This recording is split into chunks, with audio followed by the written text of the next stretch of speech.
ஆண்டவர் இந்த நாளில் உங்களை ஆசீர்வதிப்பாராக. அப்படி ஆண்டவர் சில நேரம் நமக்கு எப்படி சப்போர்ட் பண்ணுவார் அப்படிலாம் நமக்கு தெரியாது. நன்மை செய்வார், தேவைகளை சந்திப்பார், நமக்கு முன்னாடி போய் கோணலானவர்களை செவ்வையாக்குவார், நன்மையானவர்களை தருவார், சப்போர்ட்டுக்கு ஆளை தருவார், நிறைய சொல்லிக்கிட்டே போகலாம். இன்னும் அவர்கிட்ட ஒரு விசேஷித்த தன்மை என்ன அப்படின்னா, நமக்காக அதட்டுகிறவர் அப்படின்னு பைபிள் ஒரு வசனம் இருக்குது. பொதுவாக கிராமங்களில் வந்து எது பிரச்சனை வந்துட்டு அப்படின்னா பெரியவங்களுக்கு போய் அவங்க நினச்சிவாங்க, எங்கள் ஊரில் நான் அப்படிம்பாங்க. இதெல்லாம் எதுக்குன்னா அதட்டுதற்கு ஒரு ஒரு சிம்பிள்னு வச்சுக்கலாங்களா. நம்முடைய தேவன் அந்த வேலையை பார்ப்பார். நமக்காக என்ன வேணாலும் செய்வார் இயேசுனார். அதனால் உங்கள் இருதய கலக்கத்தோடு இந்த அனுதின கர்மலை தேன நிகழ்ச்சி நீங்கள் பார்த்துக்கிட்டு இருக்கலாம்.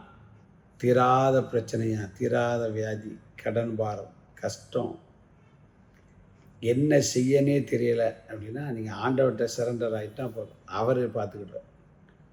அவர் எப்படிப்பட்டாரா, இயற்கைக்கு அப்பாற்பட்ட வல்லமையுடைய எல்லாத்தையும் சகலத்தையும் அவர் தான் உருவாக்கியிருக்கார்.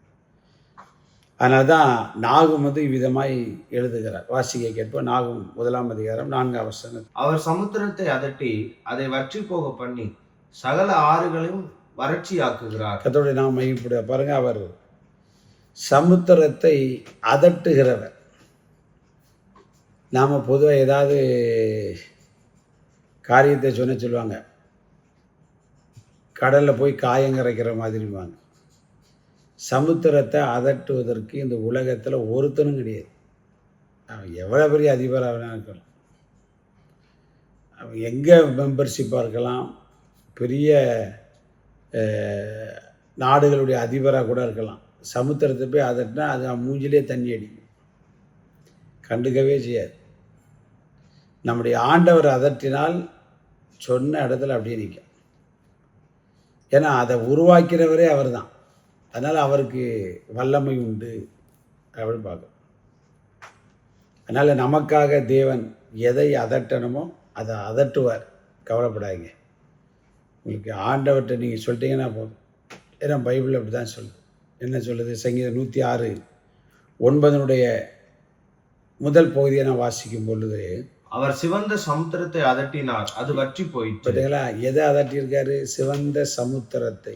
இங்கேருந்து இஸ்ரவேல் ஜனங்கள் கானானுக்கு வருவதற்கு தடையாக அந்த சிவந்த சமுத்திரம் இருக்கிறது. வழிவிடை அப்படின்னு அதட்டி இருக்கிறார். செங்கடம் 2 பிளந்துட்டு அவங்க வெட்டாந்தரையில் அப்படி ஜம்மு நடந்து அக்கறைப்பட்டார். ஆனால் அவங்களோட வாழ்க்கைக்கு தடையாக சமுத்திரம் போன்ற பிரச்சனைகள் நிற்கிறதா? கர்த்தர் இந்த நாளிலே உங்களுக்காக நமக்காக சமுத்திரம் போன்ற பிரச்சனையை அதட்டுவார். சமுத்திரம்னா நம்மால் ஒரு ஸ்டெப் கூட எந்த காரியத்தையுமே நம்மால் ஒன்றும் செய்ய முடியாது. தேவன் அப்படிப்பட்ட சூழ்நிலையிலிருந்து உங்களை விடுவித்து அடைக்கப்பட்ட வாசலை திறந்து கண்டிப்பாக உங்களுடைய வாழ்க்கையில் அக்கறை சேர்ப்பார். அதோடு அவர் நிப்பாட்ட மாட்டார். அவர் பிசாசை அதட்டுவதற்கு வல்லமை உள்ள தேவன்.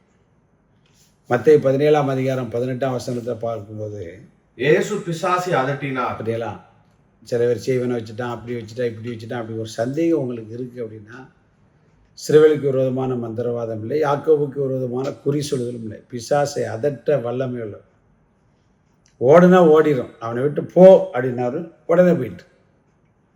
ஆனால் உங்கள் விட்டு அப்படிப்பட்ட ஒரு போராட்டம் இருக்குதுன்னு நீங்கள் நினச்சிங்கன்னா ஆண்டவர்கிட்ட சொல்லுங்கள். நம்ம ஒன்றுமே செய்ய வேண்டாம். அவர் அதட்டி இருக்கிற இடத்த விட்டு காலி பண்ணி நம்முடைய குடும்பத்துக்கு சமாதான சந்தோஷத்தையும் நிச்சயம் தருவார். God bless you.